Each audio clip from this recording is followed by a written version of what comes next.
Bonjour à tous, bonjour Pascal, j'espère que vous allez bien. Bonjour Chloé, bonjour tout le Euh, monde. donc aujourd'hui, on va parler de la sécurité informatique avec Pascal, que vous connaissez déjà tous. Cette visioconférence est réalisée en partenariat avec Homme Transition et elle est financée par le CNSA et par la Conférence des financeurs de la prévention de la perte d'autonomie du département du Val d'Oise. Merci à tous pour votre présence aujourd'hui et votre participation. On est ravis de vous retrouver. Pour vous inscrire, comme d'habitude, vous avez le lien qui est en bas de votre écran, dans go.movadom.com/visio. Vous pourrez du coup avoir accès aux prochaines visioconférences, vous y inscrire en avance et pouvoir même les partager à vos proches si besoin. Moi, comme d'habitude, je serai là pour assister Pascal pendant toute la conférence. Et si vous avez besoin de moi sur la partie technique ou que vous avez des questions, n'hésitez pas à intervenir via le chat qui est caractérisé par la petite bulle de conversation en haut normalement ou en bas de votre écran. Ça dépend des ordinateurs, mais voilà. N'hésitez surtout pas. Je te passe la main, Pascal. Parfait Et on va Chloé, pouvoir merci. Hop, je contrôle les petites diabos. Alors, aujourd'hui, je vais vous parler de sécurité informatique. Ça sera la première partie, puisque ce sujet de sécurité informatique, donc on a déjà eu une première visio faite par Hugo. Et moi, donc, j'ai 3 visios à faire sur le sujet de la sécurité informatique. Donc, j'ai découpé en 3 parties.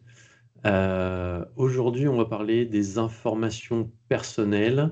Quels sont les risques? L'objectif, c'est de vous sensibiliser aux risques courants d'Internet et vous apprendre à vous protéger, à protéger vos données, vos informations personnelles sur Internet. Alors, la sécurité en ligne, c'est important parce qu'on stocke beaucoup de choses, que ce soit pour le travail, que ce soit quand on fait des achats, quand on veut rester en contact avec ses amis, ou même si on veut jouer, on donne des informations qui sont personnelles, on donne des informations qui sont financières et on donne des informations qui sont parfois confidentielles. Donc ces choses-là peuvent être récupérées par des personnes malhonnêtes et utilisées à mauvais escient. Donc l'objectif, c'est de vous sensibiliser sur tout ça. Alors, quels sont les risques courants? Les risques courants, ce sont les logiciels malveillants, qu'on appelle les malwares. Ce sont des programmes qui sont conçus pour infiltrer ou endommager un système informatique sans votre consentement. Ces logiciels peuvent prendre plusieurs formes, chacune ayant des caractéristiques et des objectifs spécifiques. Alors ça, on vous en a déjà parlé dans différentes visios, mais je vais revenir dessus. Donc vous avez les virus qui se propagent en s'attachant à des fichiers et en se répliquant. Vous avez ensuite les vers, donc en anglais c'est les worms, qui se répliquent automatiquement pour se propager à d'autres appareils. Ensuite, vous avez les troyens. Ce sont des logiciels qui se déguisent en logiciels légitimes pour tromper les utilisateurs. Par exemple, vous voulez télécharger un logiciel de jeu que vous avez vu sur une plateforme et en fait, ça va pas être le bon logiciel, ça va être un troyen qui va ensuite s'attaquer à votre ordinateur et vous dérober des informations. Vous avez ensuite les spyware, donc ça on en a déjà parlé aussi. Ce sont des logiciels qui collectent des informations sans votre permission. Et puis ensuite, vous avez les ransomware. Ce sont des logiciels qui bloquent l'accès aux fichiers de l'utilisateur jusqu'à ce qu'une rançon soit payée. Donc en fait, le logiciel verrouille votre ordinateur et vous dit si vous voulez retrouver vos informations, retrouver vos données, il faut payer une rançon. Ensuite, vous avez un deuxième risque, ce sont les attaques de phishing. En français, ça s'appelle le hameçonnage.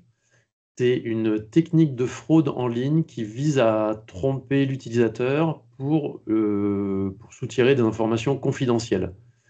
Souvent, les cybercriminels ils utilisent des emails, des messages sur des logiciels, sur WhatsApp ou sur Messenger, ou de faux sites web pour se faire, pour se faire passer pour des entités de confiance. Les enjeux sont considérables puisque les conséquences peuvent aller du vol d'identité à une perte importante financière pour les victimes. Ce type d'attaque, ça peut paralyser un... Non, ça c'est le suivant, pardon. Ce type d'attaque de phishing, souvent, c'est vous recevez un message d'une personne que vous avez l'impression de connaître, ou alors un mail frauduleux qui se fait passer pour un site internet que vous connaissez. Et en fait, ça vous renvoie sur un site similaire, mais c'est pas du tout le même site et ça récupère des informations. Et ensuite, vous avez ce qu'on appelle les attaques par déni de services distribués, plus communément appelées les DDoS. Ce type d'attaque, alors vous ne serez pas victime, vous personnellement, de ce type d'attaque, c'est vraiment pour les entreprises, généralement. Ça peut paralyser un site internet ou un service en ligne. Ça entraîne des conséquences souvent catastrophiques pour les entreprises. Alors, pour vous expliquer le fonctionnement d'une attaque DDoS, imaginez une foule immense qui essaye de rentrer dans une petite boutique en même temps. Le résultat, c'est que personne ne peut rentrer ou sortir, le fonctionnement de la boutique est interrompu, ça coince, ça bloque. Donc là, c'est le même problème. Dans le monde virtuel, une attaque se produit sur un réseau de machines infectées. Ça s'appelle un botnet. C'est utilisé pour inonder un serveur, un service, un site internet d'une multitude de données et de trafic qui empêchent ainsi l'accès aux utilisateurs lambda. Donc en gros, vous essayez d'aller sur site internet, mais vous avez plein d'ordinateurs corrompus qui essayent de rentrer en même temps dans ce site-là, donc ils sont très très très très nombreux, et du coup le site internet il n'arrive plus à suivre et ça bloque, et ça permet aussi de rentrer, pour le pirate informatique, de rentrer dans ce site internet ou dans ces ordinateurs et de récupérer des infos. Alors, la première ligne de défense, ce sont les mots de passe. Alors, pourquoi un mot de passe est essentiel? Un mot de passe fort est essentiel. C'est essentiel pour protéger vos données. Ça rend difficile pour les attaquants l'accès à vos informations personnelles, financières et confidentielles. Donc ça, Dominique, je crois, vous en a parlé des mots de passe. Je vous ai mis une diapo, dans la diapo suivante, je vous ai mis le lien vers la visio de Dominique. Si vous avez un mot de passe simple, eh ben, ça sera très facile de le trouver, puisqu'il y a des logiciels qui font des tentatives avec des algorithmes pour essayer tous les mots de passe simples et un peu plus complexes. Et plus les mots de passe sont simples, moins il faut de temps pour les trouver. Ensuite, les comptes protégés par des mots de passe forts réduisent le risque d'être utilisés à des fins frauduleuses. Par exemple, vous avez des gens qui peuvent essayer de pirater vos informations, vos accès, vos données au compte des impôts, par exemple, et arriver à modifier des informations. Et puis, si vous ne payez pas d'impôts et que vous recevez de l'argent des impôts parce que vous utilisez des services à la personne, par exemple, il suffit que les pirates informatiques arrivent à accéder à votre compte et changent votre RIB par un RIB à eux. Et du coup, les impôts verseront les sous aux pirates informatiques. Et puis, le mot de passe relève de votre responsabilité. Il est important de le garder un sens essentiel parce que votre responsabilité personnelle peut être engagée.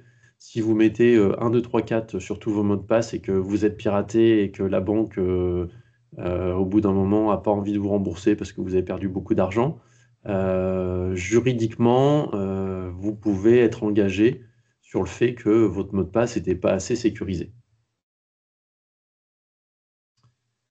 Alors, pour créer un mot de passe sécurisé, il faut utiliser différentes combinaisons. Il faut mélanger des lettres majuscules, des minuscules, des chiffres et des symboles. Donc ça, la majorité des sites Internet où vous vous connectez la première fois et où vous créez un mot de passe vous demandent ces caractéristiques-là. Par exemple, au lieu d'écrire mot de passe 1, 2, 3, il faut écrire quelque chose comme S majuscule 3, NH minuscule, @forte, point d'exclamation. Voilà, c'est beaucoup plus compliqué. pour un logiciel ou même pour un particulier de trouver un mot de passe comme ça. Ensuite, il faut choisir des mots de passe comportant au moins 12 caractères. Plus c'est long, plus ça va être compliqué à trouver. Même si vous mettez 1, 2, 3, 4, 5, 6, 7, 8, 9, 10, 11, 12, ça sera beaucoup plus compliqué à trouver que 1, 2, 3, 4. Ça se trouvera quand même très facilement. Il ne faut pas utiliser des séquences comme ça, mais plus vous avez de caractères, plus le logiciel va mettre de temps à trouver le mot de passe. Donc ensuite, il faut éviter les modèles simples, tels que 1, 2, 3, 4, 5, 6 ou ABCDEF, ou alors votre nom, date de naissance, etc. Ce sont des choses qui peuvent être assez faciles à récupérer. Donc évitez d'utiliser ça. C'est pour ça qu'il faut utiliser des mots avec des caractères spéciaux, des chiffres et des symboles. Et puis, vous pouvez également transformer, pour vous rappeler de vos mots de passe, transformer des phrases en mots de passe. Donc ça, je vous en parle, la diapo juste après. Et là, vous avez le lien de la vidéo sur comment sécuriser ces mots de passe. Alors, je vais essayer de le copier et de le mettre... je ne peux pas le copier, alors je vais faire comme ça. Je vais vous Je le m'en mettre occupe, dans la... Pascal, je suis en train de le faire. C'est bon, tu le fais? Tu as juste à cliquer dessus, en fait, ça t'ouvre un petit navigateur et puis tu peux le copier après. Parfait. Donc, sur le site de la CNIL, vous avez un générateur de phrases et de mots de passe. Donc, si vous êtes en panne d'inspiration, vous avez des petites astuces. Donc, moi, j'ai saisi une phrase, j'ai repris un petit peu la phrase de Gwendoline, mais j'ai fait quelques modifs. Moi, j'ai écrit « J'aime manger du chocolat noir 3 fois par jour, sauf le dimanche ». Donc ensuite, la phrase doit avoir un nombre, une majuscule, un signe de ponctuation ou un caractère spécial. Donc là, c'est l'apostrophe. Et vous pouvez mettre un point d'exclamation à la fin. Et une douzaine de mots au total. Donc là, j'ai bien plus de 12 mots, j'ai bien la majuscule, le nombre et puis le signe de ponctuation. Ensuite, vous cliquez sur « Générer votre mot de passe » et vous avez votre mot de passe qui est ici. Pardon, hop, J'_AMDCN3 FPJSLD. Voilà. Donc après, j'ai juste à me rappeler de la phrase j'aime manger du chocolat noir 3 fois par jour, sauf le dimanche. Faut pas que je sois plus gourmand et que je vienne à en manger 5 fois par jour, parce que là, mon mot de passe, je m'en rappellerai plus. Ça sera plus compliqué. Donc voilà, c'est une petite idée. Le site vous conseille également de ne pas choisir un nombre compris entre 1950 et 2049. Alors je ne sais pas trop pourquoi, peut-être parce que ça correspond à des dates de naissance et que potentiellement les pirates informatiques, les algorithmes ont ça en stock. Ajouter une ponctuation ou un caractère spécial et puis utiliser un emoticon pour remplacer le mot correspondant, comme par exemple vous remplacez le mot sourire par un deux points et fermer la parenthèse et ça fait un sourire. Voilà, ça peut être des techniques pour trouver des mots de passe sécurisés. Alors, une autre chose importante à propos des mots de passe, il ne faut pas utiliser les mêmes mots de passe pour plusieurs comptes. C'est-à-dire, pour votre compte bancaire, votre compte Amazon et votre compte La Redoute, il ne faut pas utiliser les mêmes mots de passe, parce que ça peut être... le problème, c'est que s'il y a un des sites qui se fait pirater, pardon, votre mot de passe sera appris par les algorithmes et du coup sera tenté sur d'autres sites. Et ça permet de trouver plus facilement les mots de passe sur d'autres sites. C'est exactement comme si vous aviez dans votre maison le même verrou avec la même clé sur toutes les serrures. Si si vous perdez une clé, bah vous vous dites potentiellement il y a quelqu'un qui va retrouver ma clé et en plus j'ai un petit porte-clés avec mon adresse dessus. Potentiellement, quelqu'un peut rentrer chez moi par n'importe quelle porte. Donc, il faut que je change tous les verrous et toutes les serrures de ma maison.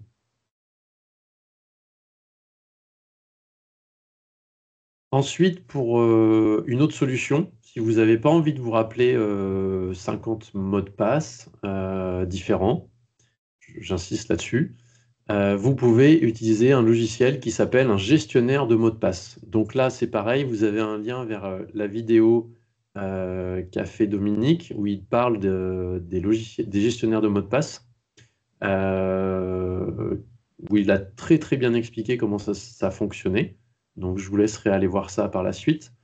Un gestionnaire de mots de passe, c'est une solution numérique avec lequel un utilisateur peut gérer et générer ses mots de passe en centralisant l'ensemble de ses identifiants et mots de passe dans une base de données qui est propre à lui. Et en fait, il a un seul mot de passe à se souvenir, c'est comment se connecter à son gestionnaire de mots de passe. Et ensuite, c'est le coffre-fort, en fait, c'est un coffre-fort de données personnelles d'authentification qui va, à chaque fois que vous créez un compte, c'est lui qui va générer le mot de passe et se rappeler du mot de passe et de votre identifiant, ce qui permettra de vous connecter beaucoup plus facilement. Lors de la création, lors de la création de votre compte sur un gestionnaire de mot de passe, vous créez un mot de passe maître qui vous permet d'accéder à ce logiciel. Et celui-là, ce mot de passe doit être vraiment très très fort. Et ensuite, tous les autres mots de passe sont cryptés dans le logiciel. Donc même les propriétaires du logiciel ne peuvent pas trouver vos informations puisqu'il y a un système de cryptage. Donc la robustesse de votre sécurité personnelle dépend du mot de passe maître, qui doit être très difficile à deviner. Et puis, il y a une autre chose qu'on peut faire aussi, c'est le mettre à jour régulièrement. Donc ça, c'est pareil, vous avez des sites qui vous disent, ça fait plus de 70 jours que vous n'avez pas changé votre mot de passe, donc il est temps de le changer. C'est des choses qu'on devrait faire soi-même très régulièrement. Je ne pense pas qu'il y ait beaucoup de monde qui le fasse, mais l'utilisation des gestionnaires de mots de passe permet de faire ça. Et vous avez un seul mot de passe à changer régulièrement. Je vous parlais d'un système de chiffrement.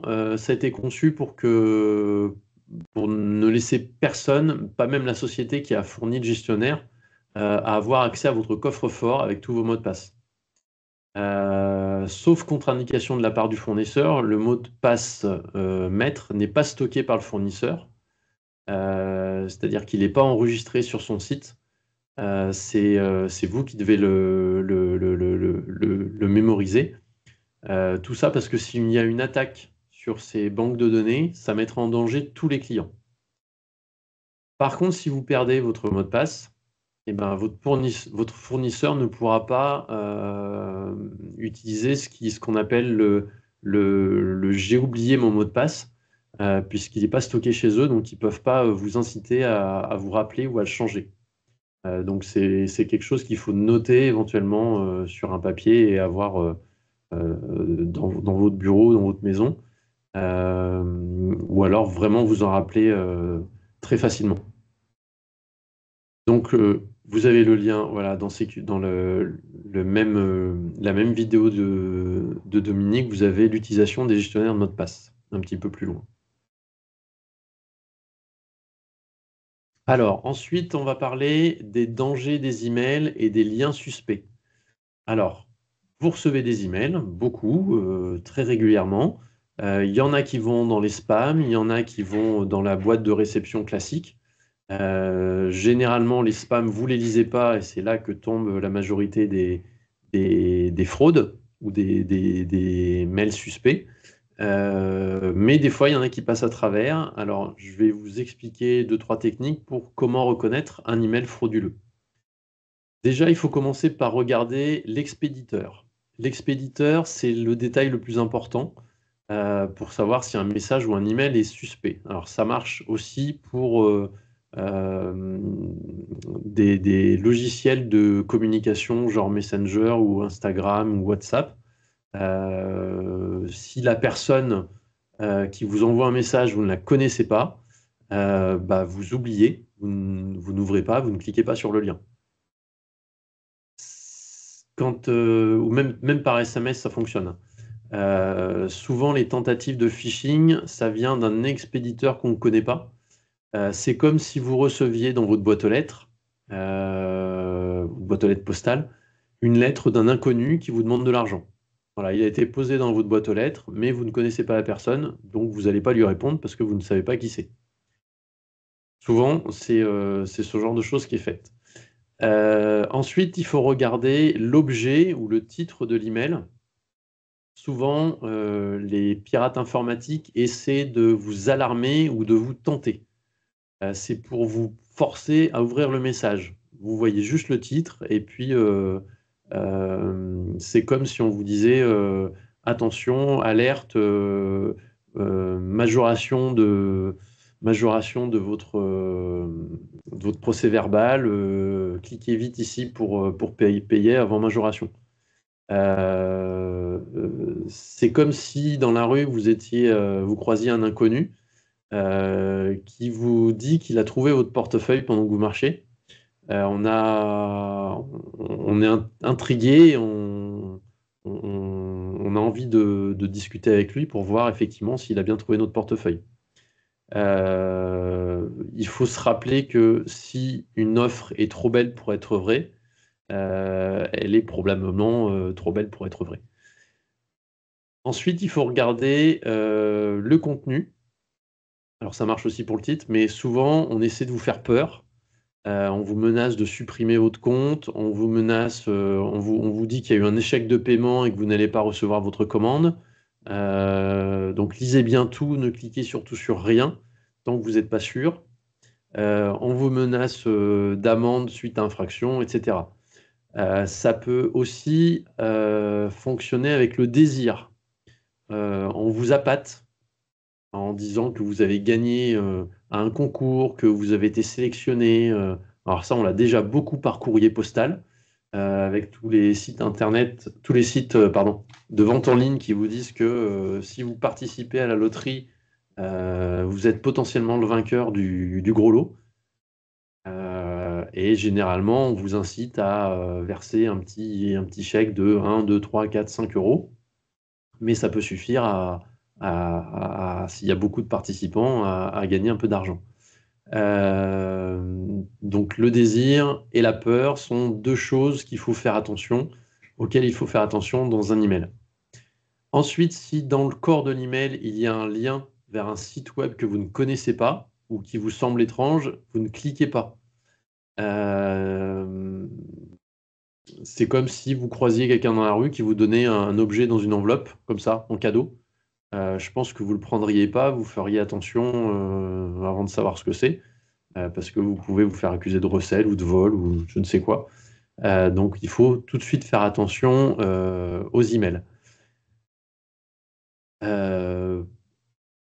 Je vous parlais des liens vers les sites que vous ne connaissez pas, il faut quand même se méfier. Des fois, vous avez des liens où c'est écrit www.amazon.fr, par exemple, et vous dites, bah oui, c'est le site d'Amazon. Mais il faut faire attention, il faut mettre la souris sur le lien. Donc là, je ne sais pas si vous voyez la petite bulle là quand je mets sur la flèche sur le lien, Chloé, on le voit ou pas?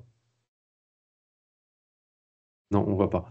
Alors moi, je viens de mettre la souris sur le lien de la vidéo qui se trouve sur la diapo là avec YouTube et ça m'affiche le vrai lien qui est exactement le même puisque je l'ai copié.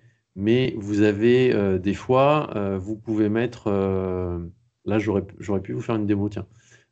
Vous pouvez avoir un site internet qui est écrit et en fait l'adresse sur laquelle il envoie, c'est un autre site.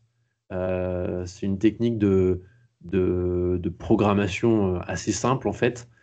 Si vous faites, même vous, si vous faites une présentation, vous pouvez marquer un texte et puis sous ce texte, vous faites un clic droit, vous mettez créer un lien et vous mettez l'adresse mail ou l'adresse internet du site que vous voulez.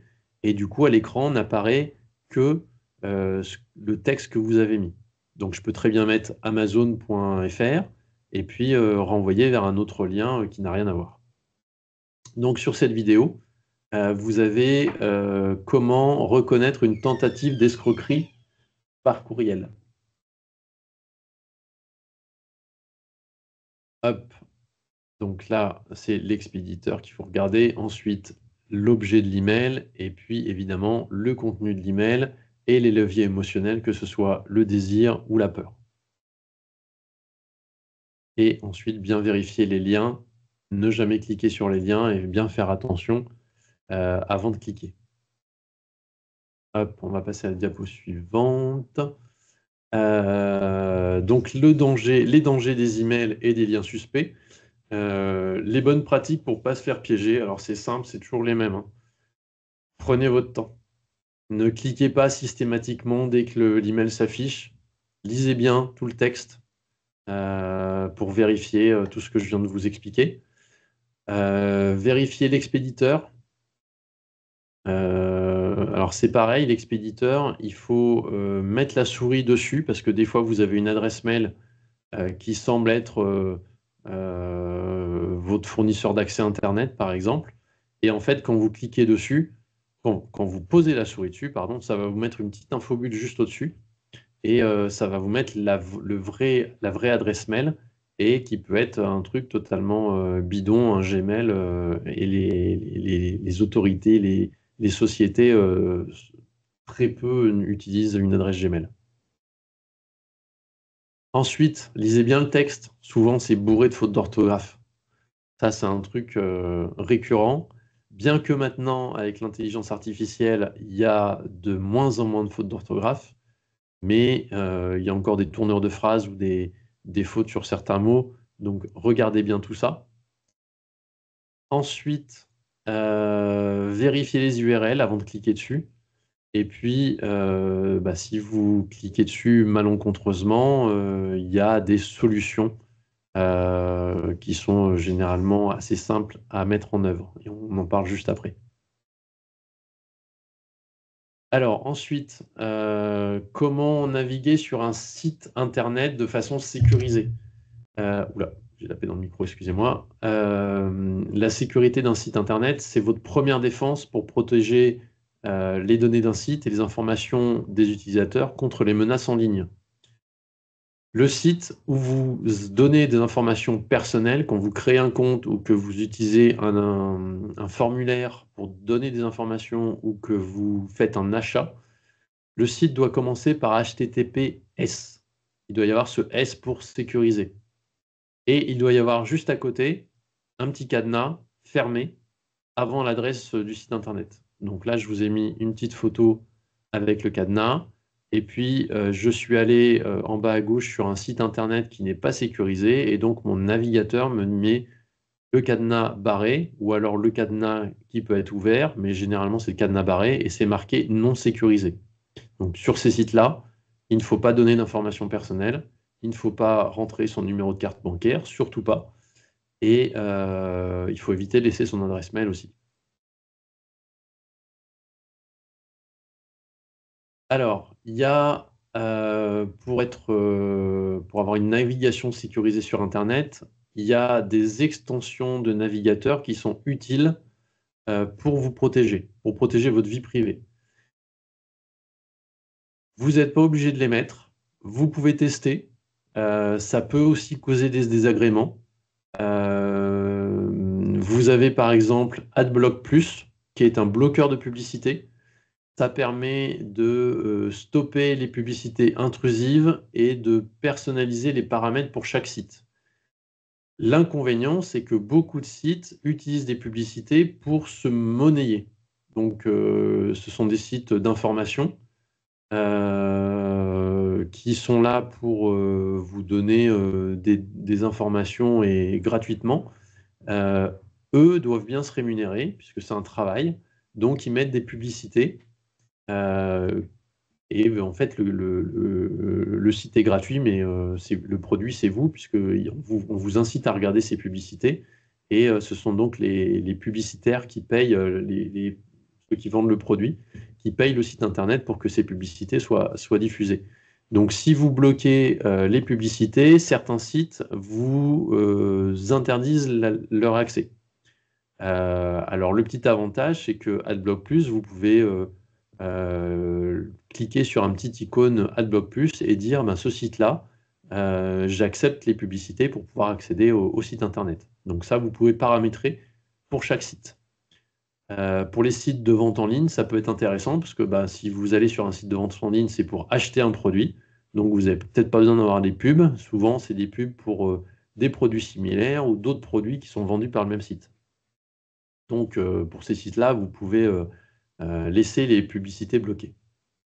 Ensuite, vous avez une autre extension qui s'appelle Clear URL, qui permet d'éliminer automatiquement les paramètres de suivi dans les liens. Alors, quand vous êtes sur un site internet, ce site internet va également gagner de l'argent en faisant, j'ai oublié comment ça s'appelait, en fait, il fait de la pub pour un autre site. Ou alors, il va vous renvoyer, il va vous faire de la pub pour un produit et va vous dire, vous pouvez l'acheter en cliquant sur ce lien-là. Et quand vous allez cliquer sur le lien, ça va vous renvoyer sur Amazon, par exemple.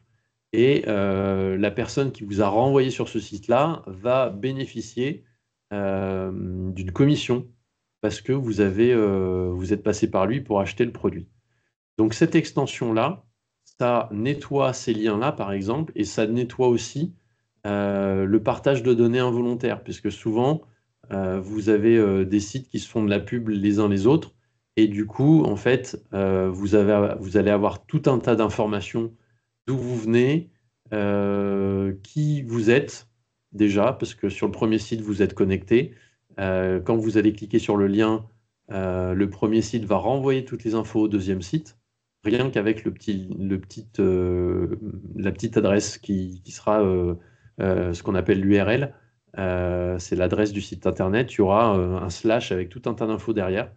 Donc ça permet, en nettoyant ces liens, de garantir une navigation plus rapide aussi, parce que ça évite de repasser par des informations supplémentaires et ça réduit donc le partage de vos données personnelles.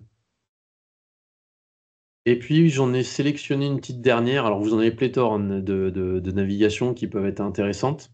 Alors on a Annie qui nous dit qu'elle a mis uBlock Origin, effectivement.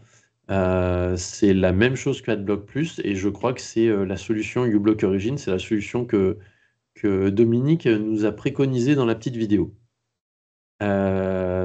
La dernière extension, ça s'appelle Cookie Auto-Décline. Je ne l'ai pas testé, mais je pense que je vais l'installer très rapidement. Ça vous permet de refuser les cookies automatiquement qui ne sont pas essentiels. Maintenant, avec ce qu'on appelle la RGPD, alors je voulais chercher aussi ce que ça voulait dire exactement RGPD, j'ai oublié. C'est le règlement général sur la protection des données. Donc, c'est tous les sites internet maintenant sont obligés de vous mettre une page ou un petit pop-up en disant selon le règlement général sur la protection des données du Parlement européen, blablabla, etc. Vous autorisez à ce qu'on collecte des informations à travers des cookies qu'on va revendre à d'autres sociétés. Alors, si on lit les trucs, hein, c'est très très long. Il y a des sites internet qui utilisent des cookies pour 50 ou 500 sites supplémentaires. Donc, vous pouvez refuser tous ces cookies-là juste avec cette extension, puisqu'elle le fera toute seule. Ce qui permet également une meilleure confidentialité et d'éviter les interruptions trop fréquentes, parce qu'à chaque fois que vous arrivez sur un nouveau site, vous avez cette page de RGPD qui arrive et qui vous prend du temps. Hop, je suis allé un petit peu trop vite. Ensuite, on va parler de la navigation sécurisée sur Internet, toujours. Comment éviter les escroqueries en ligne? Donc, il y a deux choses à faire. Il faut faire les mises à jour de votre ordinateur, de vos logiciels, de vos appareils. Donc ça, j'en parlerai après. Il faut utiliser un antivirus, parce qu'un bon antivirus est capable de détecter et de bloquer une grande part des menaces en ligne. Il est donc essentiel d'avoir un bon antivirus et de le maintenir à jour.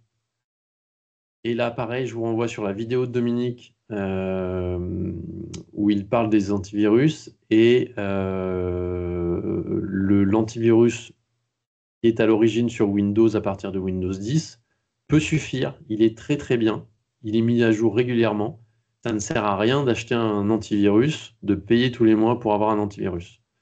parce qu'il y a des bases de données internationales qui sont mises à jour chaque fois qu'il y a un nouveau virus qui sort, et tous les logiciels d'antivirus les récupèrent assez rapidement et permettent de protéger et de ne pas attraper ces virus sur son ordinateur. Ensuite, il faut vérifier l'authenticité des sites web. Donc, c'est ce que je vous disais tout à l'heure. Il faut faire attention à l'adresse Internet des sites, c'est ce qu'on appelle les URL, et vérifier qu'ils sont bien sécurisés. Donc, avec le petit logo HTTPS et puis l'icône du cadenas qui est fermé. Donc, je vous invite aussi à regarder cette vidéo ensuite. Alors, les mises à jour. Pourquoi est-ce que c'est important de faire des mises à jour? Il faut faire des mises à jour de préférence automatiquement. Ça, c'est des paramètres au départ que vous mettez en route. Et après, ça se fait tout seul. Très régulièrement, des mises à jour sont proposées par les éditeurs de logiciels et de systèmes informatiques. Que ce soit Windows, que ce soit si vous utilisez Microsoft, les logiciels Microsoft ont des mises à jour. Si vous utilisez, Dominique nous a parlé il n'y a pas très longtemps de la messagerie Thunderbird, il y a également des mises à jour qui sont faites par l'éditeur du logiciel. Enfin voilà, tous ceux qui éditent de logiciels font des mises à jour parce qu'ils subissent des attaques ou alors ils détectent des erreurs dans leur programme ou des portes d'entrée qui permettraient à des utilisateurs malveillants d'arriver à récupérer des informations. Donc, les éditeurs logiciels ou de systèmes d'exploitation font régulièrement des mises à jour. Donc, elles sont accompagnées de correctifs de sécurité qui renforcent la protection contre les cyberattaques. Il faut télécharger ces mises à jour depuis les sites officiels uniquement, parce que des fois, vous allez apprendre que tel logiciel a subi un piratage et qu'il y a une mise à jour. Vous allez chercher sur Google mise à jour tel logiciel, et puis en fait, vous avez des faux sites qui vont vous proposer des mises à jour qui ne seront pas des mises à jour et qui seront des virus, des troyens et des choses comme ça. Idéalement, vous allez dans les paramètres de votre ordinateur ou de votre téléphone ou du logiciel quand vous l'installez, et vous avez une option de téléchargement et d'installation automatique des mises à jour.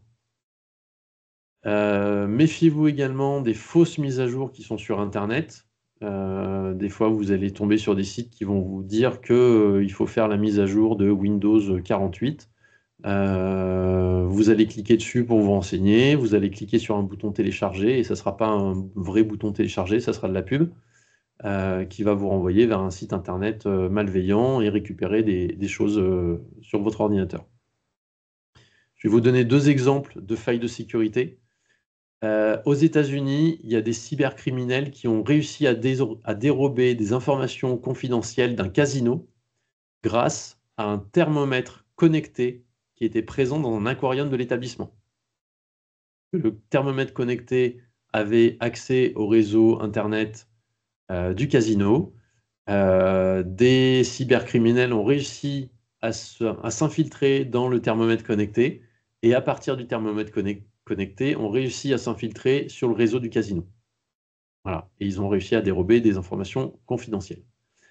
En France, alors on le voit partout dans la rue, les trottinettes électriques connaissent un succès grandissant. Eh bien, sur certains modèles, il y a une faille de sécurité qui a été découverte.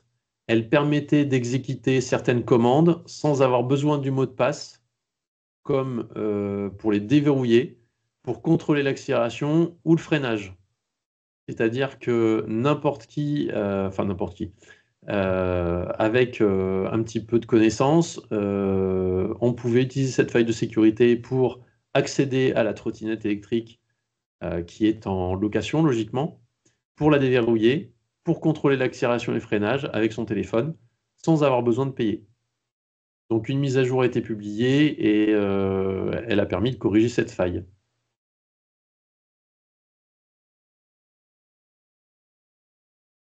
Je suis allé très vite aujourd'hui. Mais comme ça, il y aura plein de questions. Donc voilà, c'était un petit échantillon Le 8 avril, ça sera la deuxième partie. On parlera de la sécurité sur les réseaux sociaux. Alors, il y aura une petite modification par rapport au sujet, je pense, parce que Dominique va nous parler de réseaux sociaux aussi. Mais moi, j'axerai vraiment l'information sur la sécurité sur les réseaux sociaux. Et puis, le 29 avril, sur la troisième partie de cette visioconférence sur la sécurité informatique, je vous expliquerai comment sécuriser ces appareils mobiles. Voilà, donc si vous avez des questions, on va clôturer et on pourra ouvrir les micros et poser des questions. Je pense qu'il y en aura. J'ai vu tout à l'heure Patrick qui nous disait effectivement, quand on clique sur un site internet, alors c'est plus quand on reçoit des mails et qu'on clique sur se désabonner ou unsubscribe, on ne sait pas trop où on tombe. Effectivement, généralement, il n'y a pas trop de risques là-dessus puisque ce sont des logiciels, des sites internet ou des logiciels de messagerie de masse. Et du coup, on n'arrive pas sur le site où on pensait aller, mais sur un site partenaire qui gère tout ça et qui vous désabonne effectivement des newsletters. Merci Pascal. Donc, comme d'habitude, je vous mets à l'écran le petit questionnaire de satisfaction. Je vous ai mis également le lien dans le chat. Donc, n'hésitez pas à prendre quelques minutes pour répondre aux quelques questions qu'il y a dans le questionnaire et nous faire un petit retour sur ce que vous avez pensé de la conférence et du contenu. Sur votre écran, du coup, également, sur votre gauche, la chaîne YouTube Movadom que Pascal a mentionné plusieurs fois, sur laquelle vous pourrez retrouver les replays des précédentes vidéos, le replay de cette vidéo également, si vous souhaitez les partager, les revoir si vous êtes arrivé en cours de route. N'hésitez pas à consulter le lien et il y a beaucoup d'éléments. Et sur votre droite, du coup, vous avez le livre audio et le podcast Ça déménage,